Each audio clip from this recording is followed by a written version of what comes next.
마태복음 18장 1절에서 14절의 말씀입니다.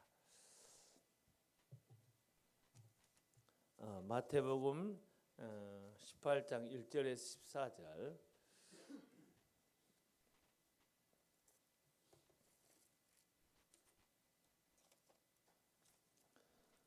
마태복음 18장 1절에서 14절까지 우리 함께 합독해 볼까요? 시작. 그때 제 아들이 예수께 나와 이르되 천국에서 누가 크니이까? 예수께서 한 어린 나이를 불러 그들 가운데 세우시고 이르시되 진실로 너희에게 이르노니 너희가 돌이켜 어린 나이들과 같이 되지 아니하면 결단코 천국에 들어가지 못하리라. 그러므로 누구든지 이 어린 나이와 같이 자기를 낮추는 사람이 천국에서 큰 자니라. 또 누구든지 내 이름으로 이런 어린 나이 하나를 영접하면 곧 나를 영접함이니 누구든지 나를 믿는 이 작은 자 중에 하나를 실족하게 하면 차라리 연자 맷돌이 그 목에 달려서 깊은 바다에 빠뜨려지는 것이 나으니라. 실족하게 하는 일들이 있음으로 말미암아 세상에 화가 있도다. 실족하게 하는 일이 없을 수는 없으나 실족하게 하는 그 사람에게는 화가 있도다. 만일 내 손이나 내 발이 너를 범죄하거든 찍어내 버리라. 장인이나 다리 저는 자로 영생에 들어가는 것이 두 손과 두 발을 가지고 영원한 불에 던져지는 것보다 나으니라. 만일 내 눈이 너를 범죄하거든 빼어내 버리라. 한 눈으로 영생에 들어가는 것이 두 눈을 가지고 지옥불에 던져지는 것보다 나으니라. 삼가 이 작은 자 중에 하나도 없이 여기지 말라. 너에게 말하노니 그들의 천사들이 하늘에서 하늘에 계신 내 아버지의 얼굴을 항상 배옵느니라. 너희 생각에는 어떠하냐? 만일 어떤 사람이 양 100마리가 있는데 그 중에 하나가 길을 잃었으면 그 99마리를 산에 두고 가서 길 잃은 양을 찾지 않겠느냐? 진실로 너에게 이르노니 만일 찾으면 길을 잃지 아니한 99마리보다 이것을 더 기뻐하리라. 이와 같이 이 작은 자 중에 하나라도 잃는 것은 하늘에 계신 너희 아버지의 뜻이 아니니라. 아멘. 아멘. 우리 하나님의 은혜와 평강이 주님을 사랑하는 모든 예배자들 가운데 있기를 원합니다. 우리 온라인으로 영상으로 예배하는 하나님의 사람들 가운데 현장에서 우리 예배하는 모든 성도들 가운데 충만한 은혜가 있기를 주의 이름으로 축원합니다. 할렐루야. 오늘은 교회를 세워가는 건강한 관계가 뭔가, 그리고 그 관계를 어떻게 만들어 갈 것인가, 이런 말씀으로 나누려고 합니다. 사실 마태복음은 독특한 구조를 가지고 있는데 이야기와 강론이 교차 구조로 말씀이 진행하고 있어요. 그래서 이야기에 대해서 예수님 이야기를 들려준 다음에 예수님의 가르침, 강론이죠. 말씀을 주시고 또 이야기가 나고 또 강론이 나고, 그래서 마태복음엔 특별히 5번에 걸친 예수님의 가르침의 모음 해서 5번의 강론이 나온다 이야기하는데, 오늘 말씀은 이 5번째 강론 가운데 4번째에 대한 것이고, 이 4번째 오늘 마태복음 18장에 나오는 말씀들은 교회에 대한 예수님의 깊은 사랑과 관심으로부터 나온 말씀이라고 볼 수 있어요. 그래서 마태복음 18장에 있는 말씀을 요약해서 한마디로 정의하면 마태복음 18장의 말씀은 교회 안에 있는 내적인 관계에 대한 말씀이다라고 볼 수가 있을 것입니다. 그런데 여러분, 관계에 대한 말씀은 예수님의 두 번째 강론인 9장 35절에서 11장 1절에서도 이야기를 했어요. 그때의 관계는 어떤 관계인가 이냐면 세상과 나와의 관계, 세상과 교회와의 관계에 대해서 이야기를 했고, 오늘 말씀은 교회 안에서의 내적인 관계를 어떻게 만들어가며 이를 통하여 어떻게 교회를 세워갈 것인가 라고 하는 것에 대해서 우리 주님께서 말씀을 주시고 있어요. 그렇다고 한다면 우리 예수님께서 5번의 강론 가운데 2번에 걸쳐서 관계에 대한 것을 말씀하고 있다면 이 관계가 얼마나 중요하며 건강한 관계, 행복한 관계, 서로를 세우는 순기능의 관계를 만들어가는 것이 얼마나 어려운가라고 하는 것을 짚어주고 있는 거예요. 그래서 우리 흔히 목회자들 사이에서 이야기하기를 관계가 행복하면 교회 생활이 행복하다, 그런 이야기를 해요. 관계가 행복하면 교회 생활이 행복한데 관계가 행복하지 않으면 교회 생활이 그처럼 힘이 드는 수가 없어요. 마치 십자가를 억지로 지고 주님을 따라가는 것처럼 관계가 행복하지 않으면 교회 생활이 어려워요. 그런데 여러분 잘 알고 있는 것처럼 교회가 문제가 없나요? 모든 교회는 온갖 문제투성이 속에서 하나님을 예배하는 죄인들의 공동체인 거예요. 그래서 어떤 사람이 이 교회에서 이런 어려움이 있어서 에이 다른 교회 갈 거야 라고 가는데 거기에 더 큰 관계 어려움을 만난 경우가 정말 일반적으로 많은 경우에 해당한다고 볼 수 있을 거예요. 근데 사실 제가 목회를 해오면서 열심히 전도에 포커스를 맞췄어요. 한 5년 정도인가요? 정말 전도에 포커스를 맞춰가지고 목숨 걸고 전도를 했는데 문제는 어디 있느냐면 전도한 사람들을 담아낼 수 있는 관계 영양 지수가 너무나 낮다 보니까 이 교회에서 사람들을 품어낼 수가 없는 거예요. 그리스도의 제자를 세워갈 수가 없는 거예요. 교회를 세워갈 수가 없는 거예요. 그래서 제 목회적 패러다임을 바꿔가지고 외부의 전도 이것도 중요하고 무엇도 중요하지만 교회 안에서 사람들을 품어낼 수 있는 교회의 내적인 역량을 키워야 되겠다라고 하는 목회적 패러다임의 전환을 제가 시도하게 되면서 그때부터 제가 다시 교회 본질적인 사역으로 들어가게 됐는데 특별히 말씀에 목숨 걸자, 할렐루야. 그리고 제가 강의 설교로 설교를 전환하게 되었어요. 그리고 기도하자.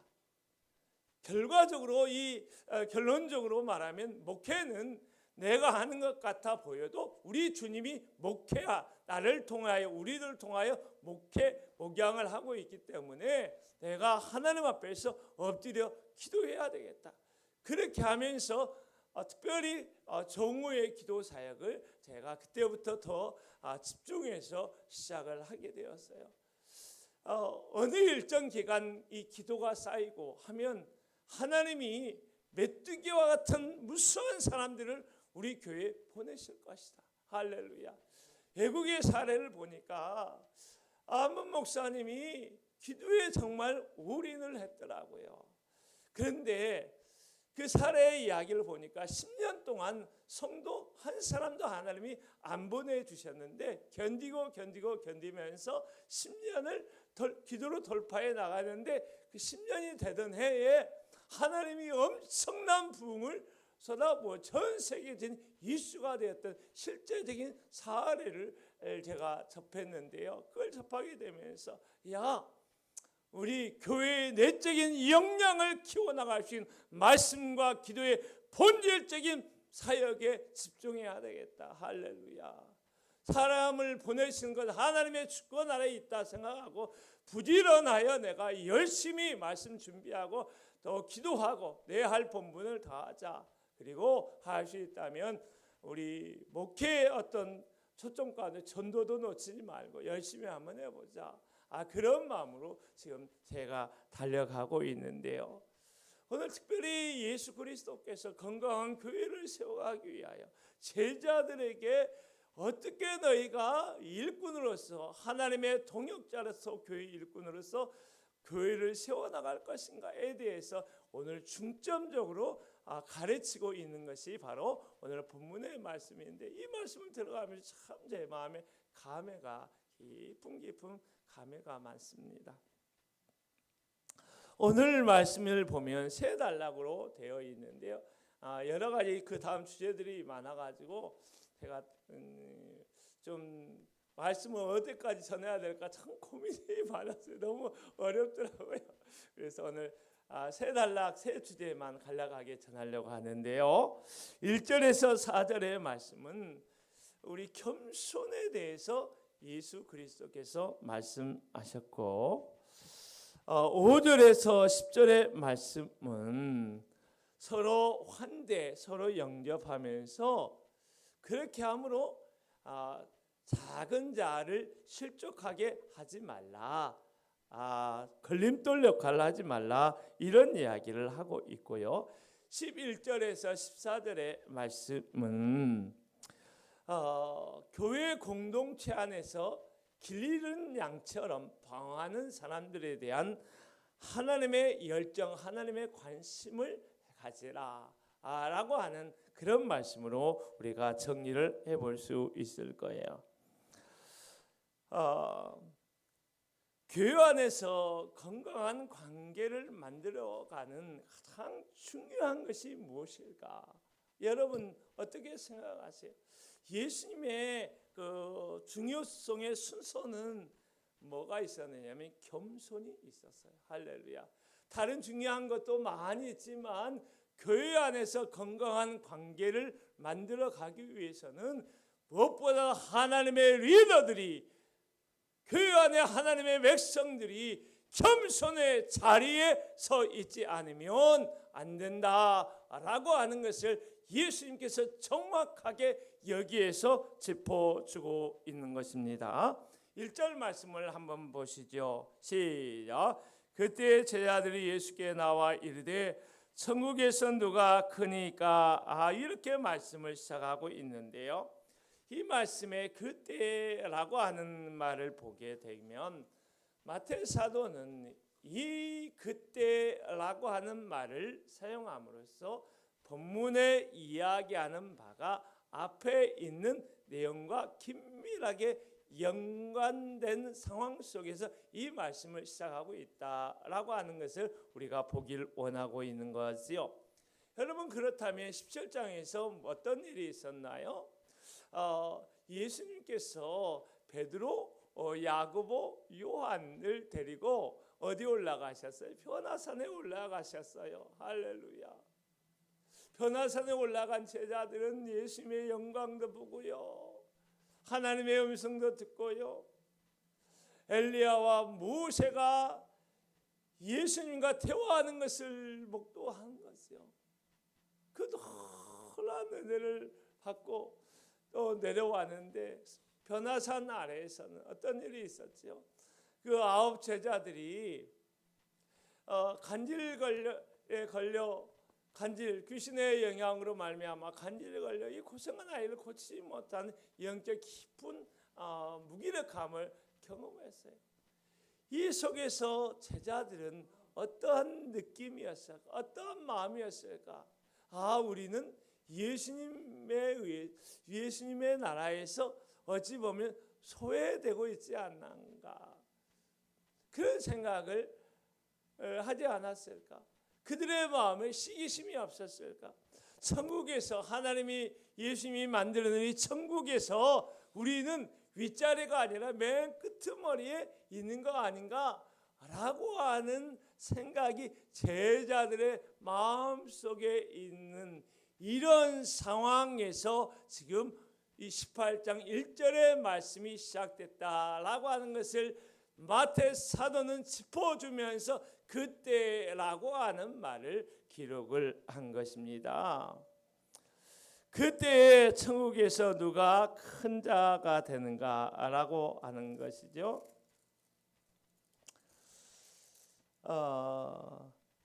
천국에서 누가 크니까 이렇게 물어보고 있는데요. 우리 2절 보면 예수님이 어떻게 대답하셨을까 한번 보죠. 시작.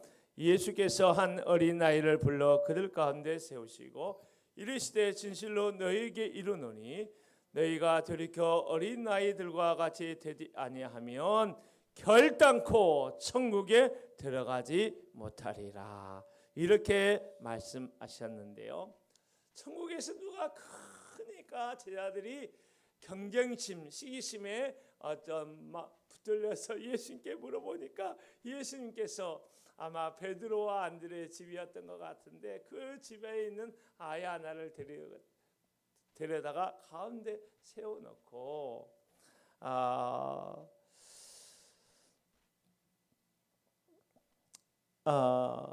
이 어린아이와 같이 되지 못하면 결단코 천국에 들어가지 못한다라고 이야기를 하셨어요.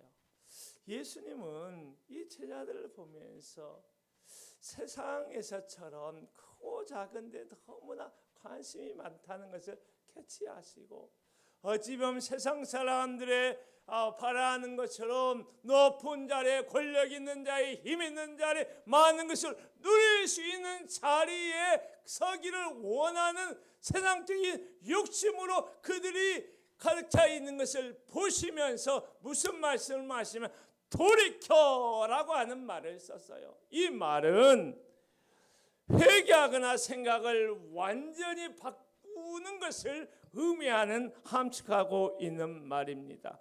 어찌 보면 세상에서는 적자생존의 원리와 같이 힘 있고 권력 있고 돈 있고 빽 있고 이 사람이 높은 자리를 차지한 것처럼 우리들도 그런 자리 차지해야 되지 않습니까? 라고 세상적인 가치를 들어와서 그 하나님 나라의 사회적 높은 위치에 차지하고자 하는 그들의 마음을 드러냈는데 그들의 욕심을 그들의 생각을 드러냈는데 돌이켜라고 하는 말을 사용해서 너희의 그런 생각을 뒤집어 엎어라 변화시켜라 깨트려라 돌이키라 이렇게 예수 그리스도께서 말씀하시고 두 번째 어린 아이들과 같이 되지 아니하면 결단코 천국에 들어가지 못하리라 이런 말씀을 하신 것이지요. 사랑하는 성도 여러분, 요즘 어린 아이들을 보면 우리들보다 더 머리가 빨리 회전이 굉장히 빠른 것 같아요. 눈치도 빠르고. 그래서 요즘 아이들 보면 해맑고 순수한 아이의 면을 많이 보기 힘들다라고 하는 생각조차 합니다. 그렇지만 일반적으로 어린아이 하면 우리 순수함, 해맑음, 단순함 이런 것들을 많이 떠오르잖아요.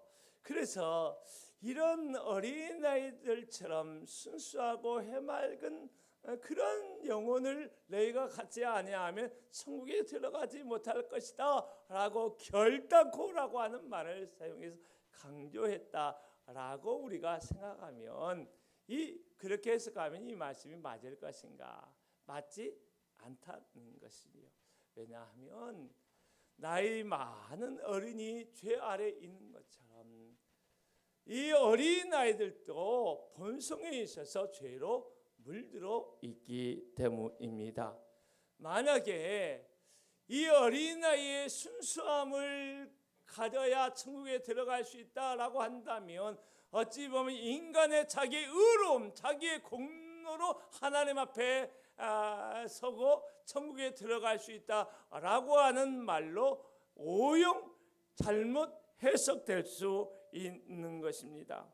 그렇다고 한다면 너희가 어린아이와 같이 아니하면 천국에 결단코 들어가지 못하리라 라고 하는 말을 어떻게 우리가 바르게 해석해야 할 것인가 라고 하는 것이죠.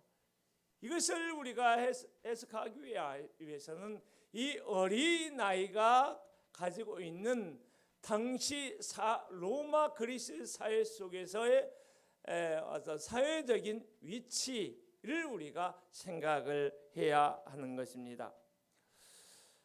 당시 고대 사회에서 어린이는 하나의 인격으로 대접받지 못했습니다. 사람 취급하지 않았던 것입니다. 두 번째, 고대 사회에서는 의미 있는 존재가 아니었어요. 아무 의미 없는 무의미한 존재로 사람들은 인식을 했던 것입니다. 그리고 어린이는 당시 고대 사회에서 아무런 권리도 없었을 뿐만 아니라 사회에서 철저히 무능력한 존재의 상징으로 어린아이가 상징되었던 것입니다. 그래서 이 말을 그대로 다시 한번 가져와서 이야기를 해보면, 하나님 앞에서 나는 철저하게 무능력, 무기력한 존재임을 인정하고 예수 그리스도의 십자가의 은혜만을 구하는 자가 아니면 결단코 천국에 들어가지 못한다라고 하는 것을 이야기하고 있는 말씀입니다. 이 말씀은 그대로 다시 풀어서 교회 공동체를 세워가는 교회 공동체의 관계 원리로 적용을 해보면, 교회 공동체 안에서 어린아이와 같이 관계를 만들어 간다는 것은 하나님 앞에서 철저한 자기 무능을 인정하는 낮은 위치에서 관계를 맺으며 섬기며 교회 공동체를 이루어가는 그 겸손을 이야기하고 있는 것입니다. 또 바꿔 설명하면, 교회 공동체 밖에서 아무리 사회적인 위치가 높다 할지라도, 권력을 가지고 있다 할지라도, 부를 소유하고 있다 할지라도, 교회 공동체 안에서는 사회적인 위치를 내려놓고 자기 부와 권력을 자랑하지 말고 섬기는 자리에 있어야 한다는 것입니다. 나는 저 사람보다 나은 사람이야, 저 사람보다 대단한 사람이야 라고 자기를 자랑하지 말라는 것이에요. 자기가 소유하고 가지고 있는 그것이 있다면 그것을 섬기는 것을 위하여 사용해야 하는 그 자리에 있어야만 교회 안에서 건강한 관계를 맺을 뿐만 아니라 교회를 세워나갈 수 있다라고 하는 것을 이야기하고 있는 것입니다. 세상 나라에서는 사실은 자기를 피하려야 성공하고 출세하고 그럴 수가 있지 않아요. 그 세상 원리가 그래요. 자기를 드러내야만 돼요. 난 능력 있는 사람, 나는 일을 잘하는 사람이야, 나의 경력은 이래, 나의 비전은 이런 거야, 나의 지식의 정도는 이거지, 나의 인맥은 이거야. 이런 것들을 자랑할수록 사람들이 함부로 대하지 못하고 사람들이 대우를 하고, 옷을 입는 옷차림만 봐도 그냥 대충 입으면 사람들이 그 사람 대충 대해도 되는 사람이 이렇게 판단하는 경우가 많은데, 여러분, 하나님의 나라에서는 그것이 통하지 않는다는 거예요. 하나님의 나라 거룩한 교회 공동체 안에서는 사회적인 자기 자랑이 의미가 없는 거예요. 오히려 그런 자랑하는 사람을 힘들게 하고 관계를 파괴하는 거예요. 그것은 교만이고 오만인 것이죠. 그것은 교회의 영적인 관계를 파괴하는 사단의 도구 역할을 한다는 거예요. 놀랍게도 예수 그리스도께서는 어떻게 교회를 세워나갈 수 있느냐, 그 내적인 역량을 강화하는 높이는 관계의 질서를 이야기하면서 겸손해라, 낮은 자리에 처하라, 섬기는 자리에 있어야 한다. 어린아이와 같이 자신을 낮추는 자, 그 낮은 자리, 그 낮은 자리에 위치에 있어야만 우리가 건강하고 복된 관계를 이루어가야 갈 수가 있다. 그래서 여러분, 특별히 교회 리더는 자기를 자랑하지 말았으면 좋겠어요. 특별히 하나님의 큰 은혜로 뭘 나에게 베풀어 주셨다 할지라도, 그런 간증이라 할지라도 그것이 인간적인 자랑으로 비칠 수가 있거든요. 그렇기 때문에 그걸 할지라도 때와 시기를 가려서 사람들에게 위축당하지 않도록, 소외되지 않도록 건강한 관계를 이루기 위하여 자기를 자랑하지 않고, 할렐루야, 자기를 내려놓고 낮은 위치에 처해야 할 것입니다. 그래서 하나님의 나라는 자기를 낮추는 자가 높아지는 것이고, 섬김을 받는 자가 아니라 섬기는 자가 상을 받는 것이고, 할렐루야. 그러므로 우리 모두는 교회 공동체 안에서 우리 겸손하게 우리 나아갔으면 좋겠습니다. 할렐루야. 가장 겸손해야 할 것은 제가 아닌가 생각이 드는데요. 두 번째 보죠. 두 번째는 작은 자를 환영하고 영접하고 실족해 하지 말라. 우리 말씀을 이어가고 있는데요. 이 전체적인 문맥이 어찌 보면 하나로 쭉 연결되어 있기 때문에 이제 말씀을 전하기 위해서 이제 단락을 구분하고 있는 것만 좀 이해하면 좋겠어요. 우리 5절 같이 한번 읽어볼까요? 5절 말씀 시작. 또 누구든지 내 이름으로 이런 어린 아이 하나를 영접하면 곧 나를 영접함이니. 다 6절부터 그래요. 6절도 한번 읽어볼까요? 시작. 누구든지 나를 믿는 이 작은 자 중에 하나를 실족하게 하면 차라리 연자 맷돌이 그 목에 달려서 깊은 바다에 빠뜨려지는 것이 나으니라. 여기서 보면 어떤 말이 등장하죠? 어린아이, 작은 자라고 하는 말이 등장하고 있는데요. 이 말은 동일한 같은 말을 다르게 표현하는 말이라고 볼 수가 있습니다. 그런데 이때 어린아이는 1절에서 4절에서 이야기하고 있는 어린아이와 달라요. 1절에서 4절의 어린아이는 실제로 나이가 어린 그 어린아이, 파도니아라고, 이 말이 정확한지 헬라어가 모르겠는데 실제로 이 어린아이를 실제로 어린아이를 앞에 서고 이 어린아이를 이야기하는 거예요. 그런데 지금 여기서 이야기하고 있는 어린아이는 어찌 보면 세상적인 기준에 의하면 하찮아 보이는 사람, 신앙적으로 보면 믿음이 굳건하지 못한 사람이 어린아이, 작은 자, 이렇게 볼 수 있는 것입니다. 그런데 우리 주님께서 놀라운 말씀을 하셨죠. 세상적으로 그렇게 잘나 보이지 않는 사람, 교회 안에서 믿음이 굳건하지 못한 그런 사람, 근데 그런 사람을 영접하는 것, 환대하는 것, 섬기는 것, 그것이 예수 그리스도를 환대하는 것, 그런 예수 그리스도를 섬긴 우리의 태도를 결정하는 기준이 된다라고 하는 것을 이야기하고 있는 것이에요. 할렐루야. 우리 작은 교회 안에서 믿음이 작은 사람, 어쩌면 세상적으로 좀 세상적으로 보면 이런 사람을 제가 말 표현하기가 좀 그래서, 그런 사람을 섬기는 것이 내가 예수 그리스도를 섬기는 기준으로 주님께서 지금 말씀하고 있는 것입니다. 그렇기 때문에 저는 이런 생각을 참 많이 하는데, 굉장히 제가 강조하는 것 가운데 우리의 비전은 낮은 곳으로 향해야 된다. 할렐루야. 우리의 기준은 낮은 곳으로 향해야 돼요.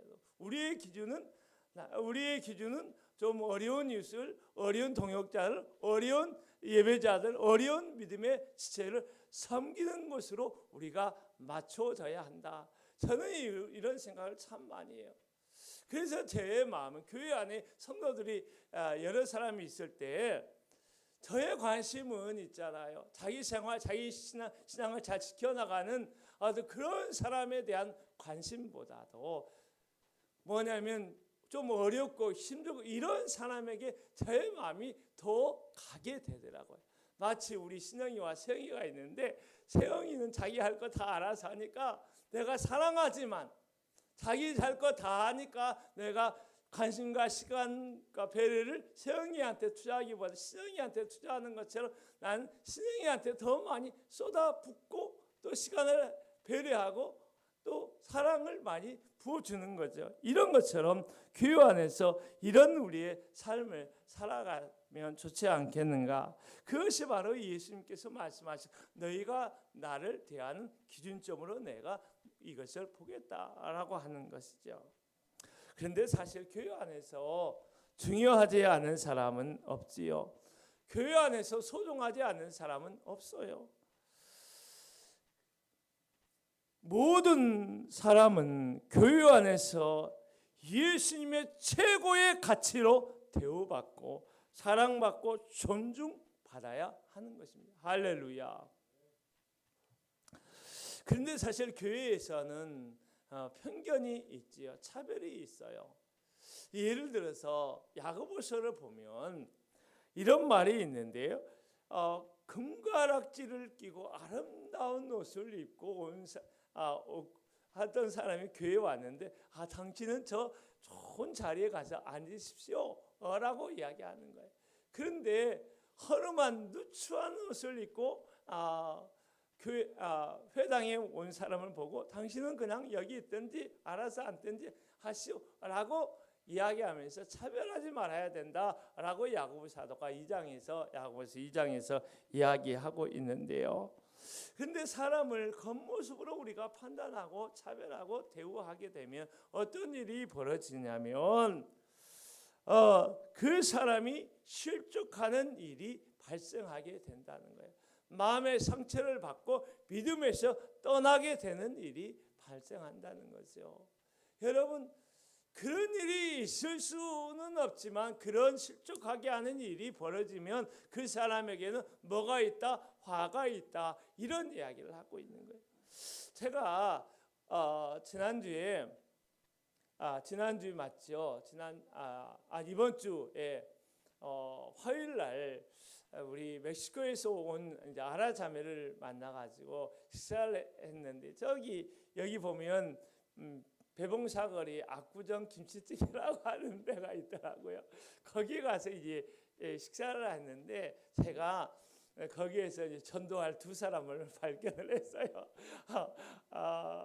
한 사람은 좀 식당을 하기 때문에 좀 예배하기 어려운데 아침 일찍 예배로 나오겠다고 한다면 7시나 8시 예배하러 나오겠다면 배를 좀 해주겠다고 그 직원한테 이야기를 하더라고요. 근데 정작 본인은 교회를 다니다가 불교라고 무슨 이야기를 하는 거예요.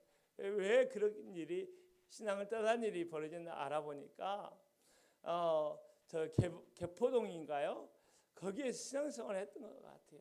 구역 모임을 하다가 구역에서 지역 감정을 통해서 굉장히 어느 지역을 좀 비하하는 발언을 했는데 그것이 너무나 큰 상처가 돼가지고 교회를 떠나가지고 지금 그 사람 말로는 나는 불교라 이렇게까지 이야기하는 신앙에서 떠난 그런 이야기를 했는데 참 가슴이 아팠습니다.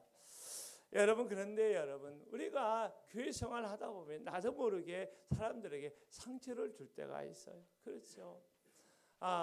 목사인 저도 예기치 않게 성도들에게 실수를 할 때가 있고 잘못을 할 때가 있고 그래서 굉장히 조심스러운 바가 커요.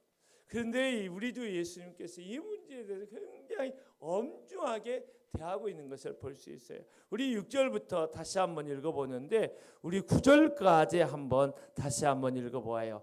자, 준비됐죠? 시작. 누구든지 나를 믿는 이 작은 자 중 하나를 실족하게 하면 차라리 연자 맷돌이 그 목에 달려서 깊은 바다에 빠뜨려지는 것이 나으니라.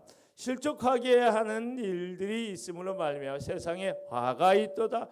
실족하게 하는 일이 없을 수는 없으나 실족하게 하는 그 사람에게는 화가 있도다. 만일 내 손이나 내 발이 너를 범죄하거든 찍어 내버리라. 장애인이나 다리 저는 자로 영생에 들어가는 것이 두 손과 두 발을 가지고 영원한 불에 던져지는 것보다 나으니라. 만일 내 눈이 너를 범죄하게 하거든 빼어버리라. 한 눈으로 영생에 들어가는 것이 두 눈을 가지고 지옥불에 던져지는 것보다 나으니라. 여러분, 이것은 예수님께서 그 과장법을 사용해서 이야기했다는 것을 말씀하셨다는 사실을 알아야 돼요. 이것을 문자 그대로 받아들이면 문제가 있어요. 초대교부 가운데 오리겐이라고 한 사람이 있었어요. 오리겐이라고 한, 여러분, 그 사람이 이 말씀을 문자 그대로 받아가지고 자기의 신체 일부를 절단해 버리는 그러한 일도 있는데, 여러분 절대 이것을 문자 그대로 받아들이지 말고 상징으로 받아들여야 과장법을 통한 상징으로 받아들여야 합니다. 여러분, 얼마나 그 실족하게 하는 것이 정말 해서는 안 돼, 있어서는 안 되는 일인가. 이렇게 4번에 걸쳐서, 우리 10절까지 포함하면 5번에 걸쳐서 결론을 짓고 있는 것을 우리가 볼 수 있는데요.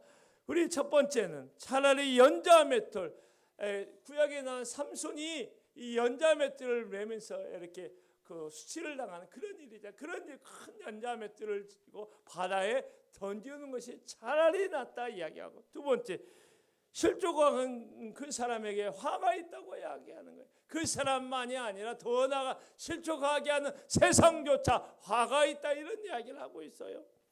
이 더 나아가 실족하게 하는 그 사람의 손이나 발 있다면 찍어버리라, 이런 이야기를 하고 있어요. 눈이 실족하게 만드는 일이 있으면 그걸 찍어버려야 된다, 그런 이야기를 하고 있는데요. 여기에서 이제 실족하게 하는 것은 그 사람이 죄를 짓도록 하는 것까지 포함하고 있는 것을 볼 수 있는데요.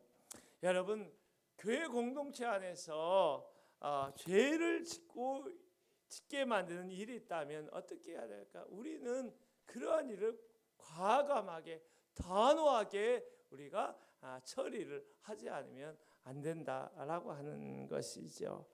특별히 여러 가지 교회 안에서 실족하게 하는 일이 있을 수 있는데요. 교회 목회적 그 경험에서 비춰보면 가장 큰 문제가 말과 돈의 문제였어요. 언어를 잘못 사용해서, 과한 언어를 사용해, 비판적인 언어를 사용해서 실족하게 넘어질 때가 참 많거든요.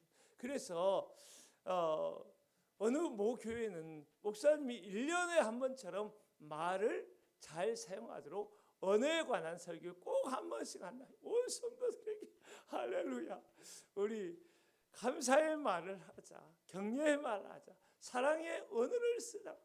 이런 것을 굉장히 의도적으로 목회 기획에 있어서, 설교 기획에 있어서 한 번을 사용해서 말을, 언어 생활을 잘하고 자꾸 이야기를 하는데, 또 하나는 재정의 문제가 있어요. 여러분, 교회 안에서 금전거래를 하게 되면 사람을 잃고 돈을 잃고 그래요. 교회 안에서 재정을 이렇게 풀어놓을 때는 어떻게 해야 되냐면, 내가 그 사람을 위해서 받지 않아도 될 정도만큼만, 할렐루야, 안 받아서 내가 시험이 되면 그것은 하지 말아야 돼요. 무슨 말인지 알겠죠?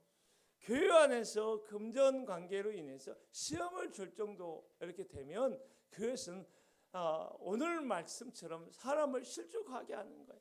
그런데 사실은 참 제 청년 때 경험이 좀 있는데, 사실 교회 가서 정말로 얼마나 어려워서 내 친구들한테 돈 1, 2만 원만 좀 빌려줘 할 때가 좀 많이 있었거든요. 그냥 내 삶이 너무나 각박하고 어렵고 힘겨우니까 당장의 어떤 순간의 어떤 위기를 넘어가야 하는 그런 순간순간이 꼭 있기 때문에 그런 건데, 그런 것을 제외하고더라도 우리가 내가 시험이 될 만한 것은 해서는 안 된다. 할렐루야. 꼭 이것이, 왜냐하면 그런 일이 벌어지면 그 사람 혼자 일로 끝나지 않아요. 그 사람과 당사자의 두 사람의 일로 끝나지 않고 교회 전체가 위기를 맞게 되는 것이기 때문에 꼭 교회 안에서 우리가 서로 실족하게 하는 우리 재정 거래는 없었으면 좋겠습니다. 시간이 많이 갔는데 말씀을 좀 더 읽고 짧게 정리를 해보죠. 그 다음 절이 10절부터 12절부터 한번 읽어볼까요? 12절부터 14절 시작. 너희 생각이 어떠하냐? 만일 어떤 사람이 양 100마리가 있는데 그 중에 하나가 길을 잃었으면 그 99마리를 산에 두고 가서 길 잃은 양을 찾지 않겠느냐? 진실로 너희에게 이르노니 만일 찾으면 길을 잃지 아니한 99마리보다 이것을 더 기뻐하리라. 이와 같이 작은 자 중에 하나라도 잃는 것은 하늘에 계신 너희 아버지의 뜻이 아니니라. 여러분, 여기서 잃은 양, 길 잃은 양에 대해서 이야기하고 있는데요. 우리 길 잃은 양에 대한 이야기를 좀 들어보면 우리 누가복음 15장에 나오는 길을 잃은 양에 대한 생각이 먼저 앞에 떠올라요. 그런데 여기에서 이야기하는 길을 잃은 양, 그리고 누가복음에서 말씀은 잃어버린 양은 약간 달라요. 누가복음에서 이야기하는 잃어버린 양은 예수 그리스도를 믿어야 하는데 믿지 못하고 있는 죄 아래 있는 일반 사람들을 가리키는 길 잃어버린 양, 하나님 앞에 돌아오지 못한 그런 양들을 이야기하고 있다면, 여기에서 길을 잃은 양은 교회 공동체 안에 있는 것 같지만, 교회 공동체와 관련을 맺고 있는 것 같지만, 어찌 보면 교회 공동체 밖을 이탈한, 혹은 교회 공동체 안에 있어도 마치 길을 잃은 양처럼 제대로 된 믿음 생활을 하지 못하고 있는 그런 믿음의 지체들을 가리켜서 길을 잃어버린 양이라고 볼 수 있을 것입니다. 사실 우리는 이 속에서 하나님의 마음을 볼 수 있는데요, 하나님은 어떠한 한 사람도 길을 잃어버린 양으로 존재하는 것을 원치 않는다라고 하는 것이죠. 그 하나님의 마음의 강도를 드러내는 것이 99마리 양을 산에 두고 길을 잃어버린 한 마리 양을 찾아 나는 나서겠다라고 말씀하셨을 뿐만 아니라, 그 길을 잃어버린 양 한 마리를 찾아서 찾은 기쁨이 99마리 양이 주는 기쁨보다 더 크다, 이렇게 이야기를 하고 있는 것이죠. 이것은 우리에게 이런 말씀을 하고 있는 거예요. 너희 가운데, 너희와 관련을 맺고 있는 사람 가운데, 특별히 교회 공동체 안에서 믿음 생활을 하는데 마치 길을 잃어버린 양처럼 그런 사람이 너희 안에 있다면, 이 아버지 하나님이 길 잃어버린 한 마리 양을 찾아 헤매는 그 열정을 가지고 그 사람을 회복시키기 위하여 전심전력 모든 일을 다하라라고 하는 이야기를 하고 있는 것이에요. 교회가 건강한 관계를 이루어가는 세 번째 키워드로 예수님께서 잃어버린 한 영혼에 대한 갈급한 마음으로 최선을 교회 공동체가 해야 된다라고 하는 것을 이야기하고 있는 것입니다. 제가 이런 일을 생각하면서 퍼뜩 두 가지가 떠올랐어요. 교회 시스템에 대한 것이 한 가지인데요. 사실 요즘에 우리 큰 교회나 작은 교회나 또 건강한 교회를 꿈꾸는 모든 교회는 소그룹에 대한 작은 마음들이 많아요. 그래서 왜냐하면 담임 목사가 교역자들이 성도들을 다 돌볼 수 없기 때문에 그래요. 우리 교회 안에서도 제가 다 이렇게 할 수가 없더라고요. 왜냐하면 제가 많이 바쁘고 또 신경 써야 될 부분들이 너무나 많기 때문에 제 손이 제 마음이 다 안 가는 것도 있어요. 그래서 어떤 사람은 좀 섭섭함을 느낄 수도 있어요. 그래서 저는 어떤 생각을 많이 하냐면 우리 평신도 리더십이 좀 일어나야 된다. 할렐루야.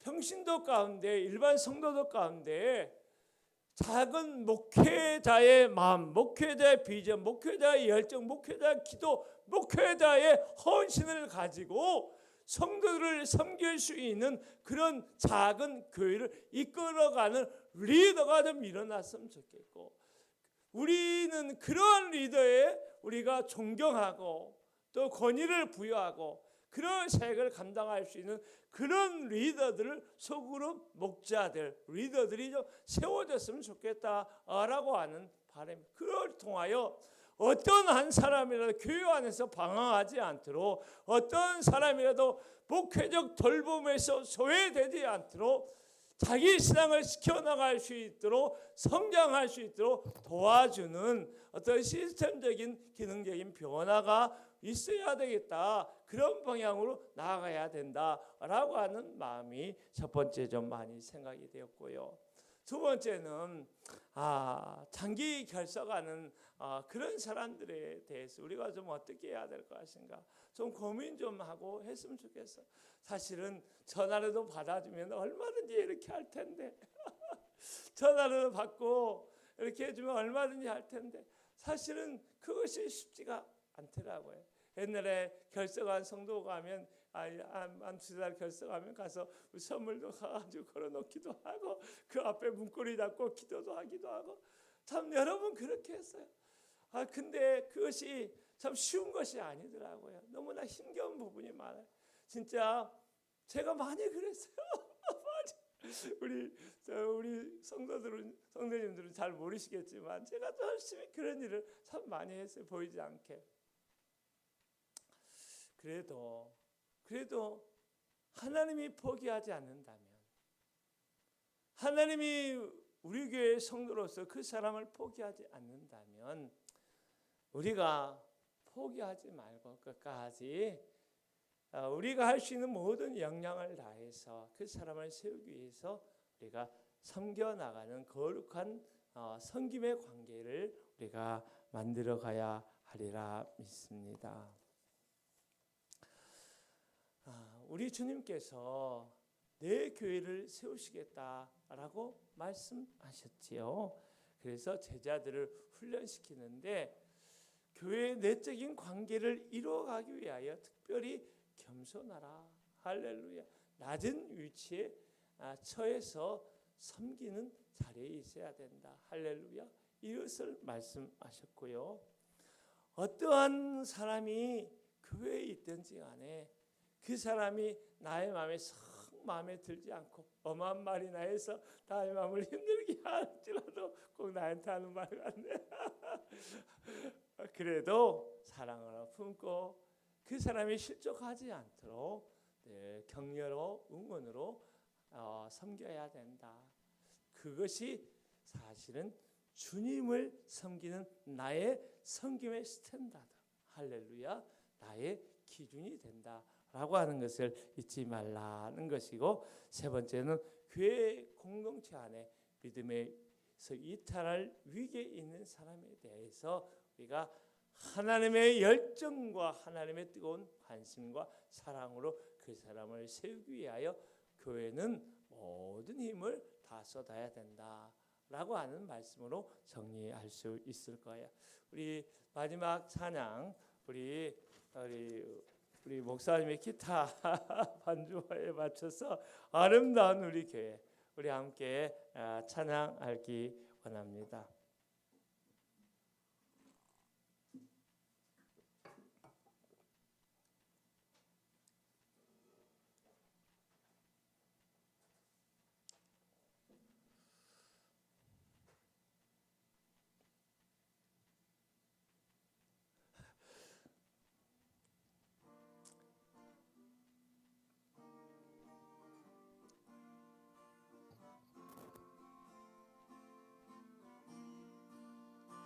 어둡고 냉랭한 이 땅 위 밝은 등불을 비추며 참된 진리를 가르치는 아름다운 우리 교회요.